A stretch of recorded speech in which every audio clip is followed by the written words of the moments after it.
Hey hi friends. Nightie போட்டு யாராச்சும் வெளில போவாங்களான்னு யோசிக்கிறீங்களா? ஏன் போக மாட்டாங்க?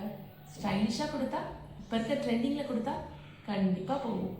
மகளிர் ஞானியால் ஃப்ராக் நைட் வேஸும் மேக்ஸிஸும் லான்ச் பண்ணியிருக்கோம். உங்களுக்கு கண்டிப்பாக பிடிக்கும்னு நினைக்கிறேன். இந்த வீடியோவில் ஒரு லாஸ்ட்டில் இன்ஸ்டாகிராம் ஐடியும் வாட்ஸ்அப் நம்பரும் கொடுக்குறேன். உங்களோட ஆர்டரை ப்ளேஸ் பண்ணிக்கோங்க.